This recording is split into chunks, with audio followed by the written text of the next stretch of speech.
El aire olía a jazmín y a barro húmedo, una fragancia que para Alba Reyes Moreno era el perfume mismo de la vida. A sus 22 años, con una piel tan blanca que parecía absorber la luz dorada de la primavera sevillana y un cabello negro azabache que se negaba a ser domado, Alba se inclinaba sobre su obra. Sus manos, pequeñas pero de dedos firmes y casi siempre manchadas, daban forma a la bailaora de alas rotas, la escultura con la que soñaba ganar la beca de Bellas Artes. Era más que arcilla, era su billete a un futuro, una plegaria silenciosa. El corral de los gatos, en el corazón de Triana, era su santuario. Un laberinto de casitas encaladas que se asomaban a un patio comunal, un estallido de geranios, bugambillas y el susurro constante de la vieja fuente.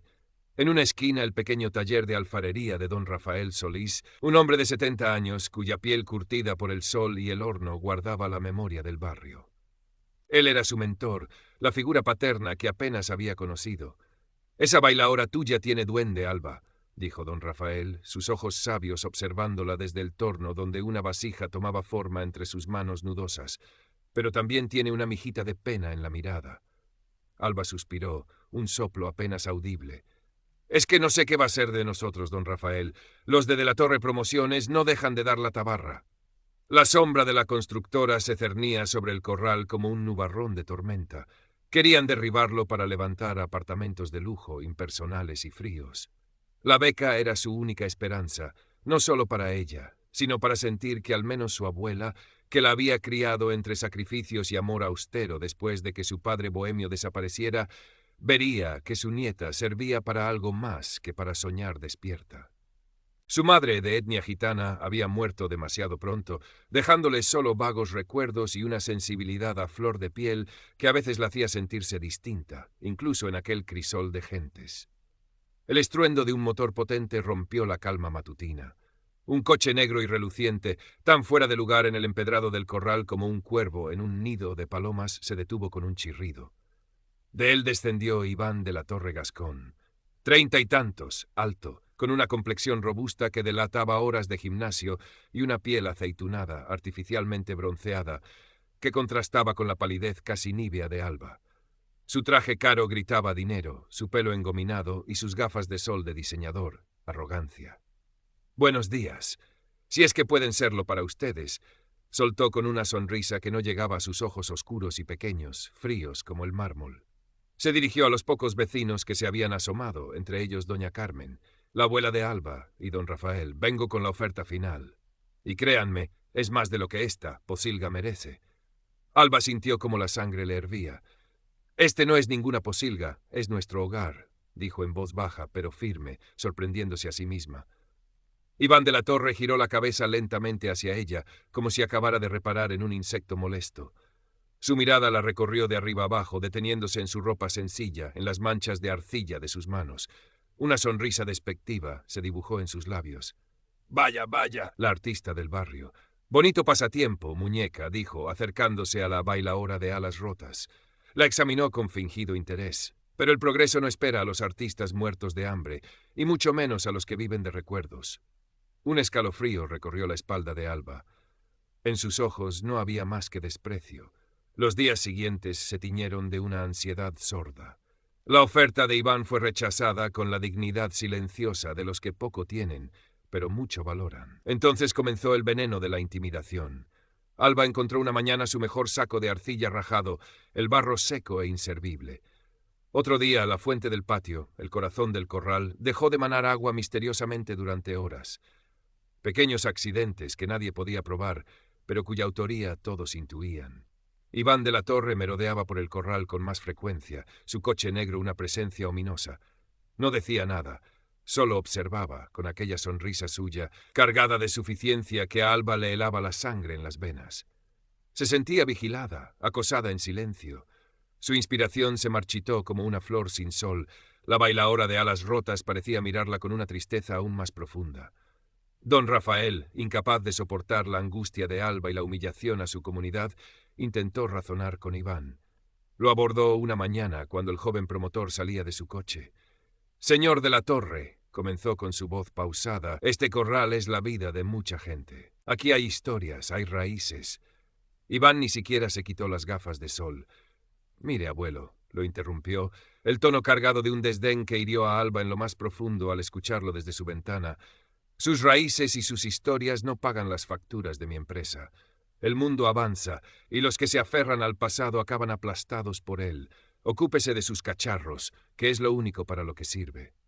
La humillación fue tan brutal que don Rafael solo pudo bajar la cabeza y regresar a su taller, el alma encogida. Alba sintió una rabia impotente, una náusea amarga. Incapaz de dar forma a sus sueños en la bailaora, Alba comenzó a volcar su frustración en el barro de otra manera. Pequeñas figuras grotescas empezaron a nacer de sus manos, un hombrecillo de traje con cabeza de cerdo, una serpiente con gafas de sol. Eran un exorcismo personal, una forma de escupir el veneno que la consumía. Don Rafael las descubrió un día, escondidas en un rincón del pequeño espacio que Alba usaba como taller improvisado. Ella temió su reproche, pero el anciano alfarero solo sonrió con tristeza. «El barro también sirve para escupir verdades, hija», le dijo, acariciando una de las figuras. «No dejes que te silencien por dentro. A veces el arte es el único grito que nos queda». Las palabras de don Rafael encendieron una chispa en Alba. Si no podía hablar, haría que el barro hablara por ella. Inspirada, y con una determinación que la sorprendió, comenzó a crear una serie de esculturas más explícitas. Modeló los guardianes del corral, una hilera de bustos con los rostros dignos y preocupados de sus vecinos más ancianos, como don Rafael y doña Carmen. Luego dio forma a El Especulador, una figura oscura y rapaz, con garras en lugar de manos, devorando pequeñas casitas de barro. Con una audacia que no sabía que poseía, Alba colocó sus obras en el patio, a la vista de todos, como una exposición silenciosa de protesta, un desafío mudo. La insolencia de Alba no tardó en llegar a oídos de Iván de la Torre. Quizás fue un chivatazo de algún vecino asustado o comprado, o quizás uno de sus hombres lo vio. Una noche, el silencio del corral de los gatos fue desgarrado por el sonido de la destrucción. Alba se despertó sobresaltada. Se asomó con cautela por la rendija de su ventana y el corazón se le detuvo. Iván, solo como un depredador en la oscuridad, blandía una barra de hierro. Con una furia fría y metódica destrozaba cada una de sus esculturas. Se ensañó especialmente con la bailaora de alas rotas, que quedó reducida a un amasijo informe de barro y sueños rotos, y con el especulador, al que golpeó una y otra vez como si quisiera borrar su propia imagen reflejada. No se detuvo ahí. Causó destrozos en el pequeño tenderete de cerámica de don Rafael, rompiendo piezas con una crueldad innecesaria. Alba observaba, paralizada por el horror y el miedo, las lágrimas corriendo silenciosamente por sus mejillas pálidas. Iván, al terminar su obra de devastación, levantó la vista y la vio. Una sonrisa triunfal casi sádica se dibujó en su rostro. Se acercó a su ventana, tan cerca que Alba podía oler su colonia cara mezclada con el polvo del barro destruido. «¿Ves?», le susurró, su voz un silbido venenoso. «Al final, la basura siempre acaba en el suelo, igual que tú y tus sueños de niñata pálida». Se marchó riendo, dejando tras de sí un rastro de desolación y el eco de su risa cruel resonando en el patio profanado. El amanecer encontró a Alba sentada entre los restos de sus esculturas, el alma hecha pedazos. La beca, su única tabla de salvación, parecía ahora una quimera inalcanzable. El corral entero estaba sumido en una tristeza densa, palpable. Don Rafael, con el corazón roto, pero la mirada firme, se sentó a su lado. Recogió un fragmento de la bailaora, un trozo de ala. «Han roto el barro, Alba», dijo con voz suave, «pero no te han roto a ti. De las cenizas también nacen flores, ¿sabes? Solo hay que tener el coraje de buscarlas». Mientras Alba lloraba en silencio, abrazada por el anciano alfarero, don Manuel, uno de los vecinos más mayores y callados del corral, se acercó a ellos. En sus manos temblorosas sostenía una vieja cámara de vídeo analógica, un armatoste de otra época. «Niña», dijo con su voz cascada, «yo también vi a ese malnacido merodear anoche.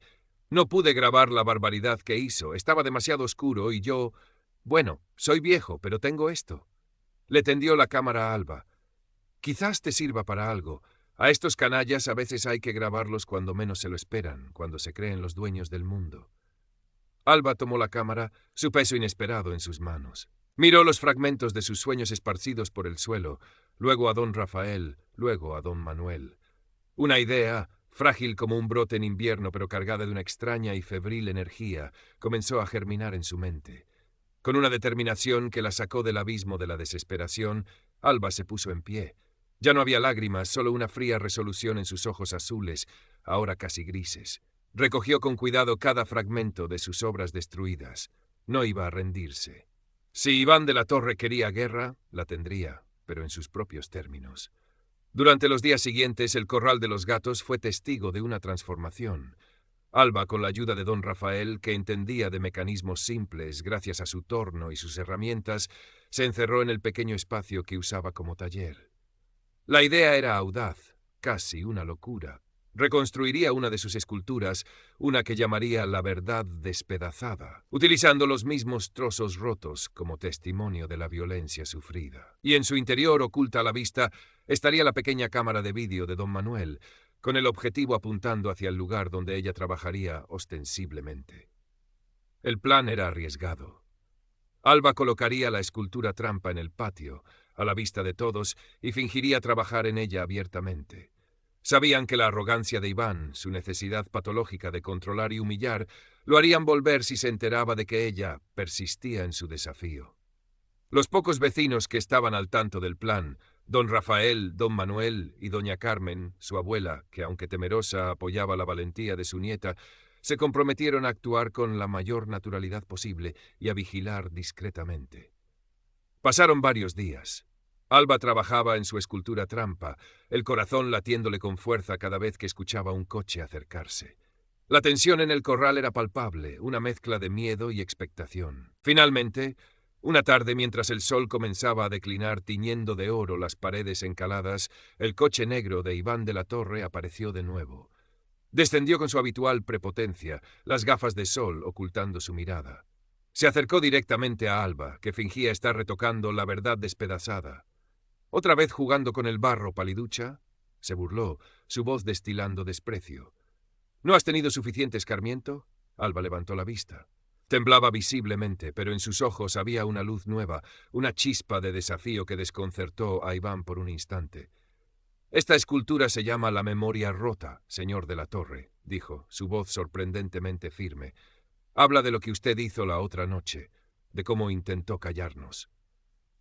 Iván soltó una carcajada, una risa sonora pero vacía. Callaros, dice, pero si no sois más que ratas en una alcantarilla, ¿crees que este montón de basura rota me importa? ¿Crees que tú me importas? Se acercó más, invadiendo el espacio personal de Alba.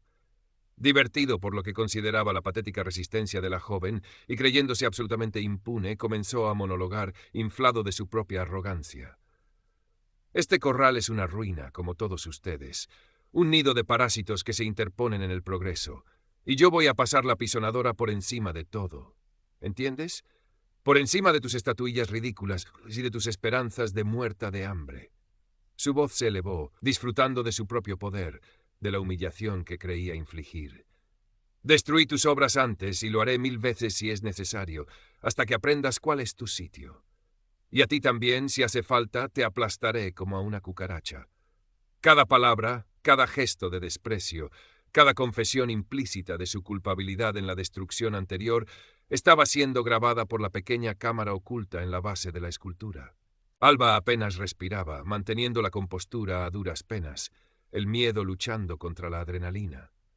En el momento culminante de su diatriba, cuando Iván levantó la mano con la intención de golpear la escultura, quizás para demostrar su poder una vez más, Alba gritó, su voz clara y resonante en el silencio tenso del patio. «Sonría, señor de la Torre, está siendo filmado». Por un instante Iván se quedó paralizado, la mano en el aire. En ese preciso momento, don Rafael y un par de vecinos más que habían estado observando desde las sombras aparecieron de repente, rodeándolos. Iván, desconcertado, vio la pequeña luz roja de la cámara que Alba señalaba en la base de la escultura. Su rostro pasó del asombro a la furia en una fracción de segundo. «¡Maldita niñata!», rugió. Intentó abalanzarse sobre Alba para arrebatarle la escultura o la cinta de vídeo que suponía estaría dentro de la cámara. Hubo un breve pero tenso forcejeo. Alba protegió la escultura con su cuerpo, aferrándose a ella con todas sus fuerzas, mientras don Rafael se interponía entre ella e Iván. «Quieto ahí, cobarde», le espetó el anciano. Iván, frustrado, humillado al verse engañado por una joven a la que consideraba insignificante, Y ahora, consciente de que había sido grabado en plena confesión de sus intenciones y su desprecio, lanzó una sarta de amenazas e insultos, pero no pudo conseguir la cinta.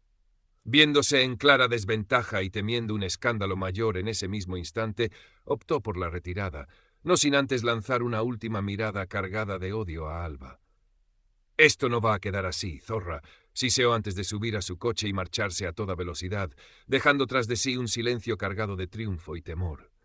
Alba, temblando de pies a cabeza, abrazó la escultura. Lo habían conseguido. La cinta de vídeo, aunque de calidad casera, era dinamita pura. El audio de Iván, claro y despectivo, sus amenazas y su admisión implícita de la destrucción anterior, eran incriminatorios. Don Rafael, a través de un viejo amigo que trabajaba en un pequeño periódico local, consiguió hacer llegar la grabación a un joven periodista con contactos en blogs influyentes y redes sociales. Se editó lo esencial, resaltando las palabras más comprometedoras de Iván y las imágenes del tenso forcejeo. La filtración se produjo estratégicamente, justo cuando la Feria de Abril de Sevilla estaba en su apogeo, inundando la ciudad de color, música y alegría. El contraste entre el espíritu festivo y la sordidez de las acciones de Iván de la Torre magnificó el impacto. El vídeo se hizo viral en cuestión de horas. La noticia corrió como la pólvora por los círculos sociales de Sevilla, comentándose en las casetas de la feria, en los corrillos de empresarios y políticos. El nombre de la familia de la Torre, hasta entonces sinónimo de poder y éxito, se vio salpicado por el escándalo. La constructora de la Torre Promociones sufrió un revés de imagen considerable. Algunos socios comerciales empezaron a distanciarse discretamente. La presión de la opinión pública, avivada por artículos de opinión y el clamor en las redes, se hizo insostenible. Concejales de la oposición en el ayuntamiento aprovecharon el escándalo para exigir responsabilidades. Finalmente, el consistorio, temiendo un daño mayor a la imagen de la ciudad, anunció una revisión exhaustiva de los permisos del proyecto de urbanización del Corral de los Gatos, lo que en la práctica significaba su paralización indefinida. Iván de la Torre no fue arrestado. Las influencias de su familia eran demasiado poderosas para eso, y la grabación, aunque moralmente demoledora, podría haber sido cuestionada legalmente. Sin embargo, la humillación pública fue un castigo que, para su ego narcisista, resultó casi tan doloroso como la cárcel.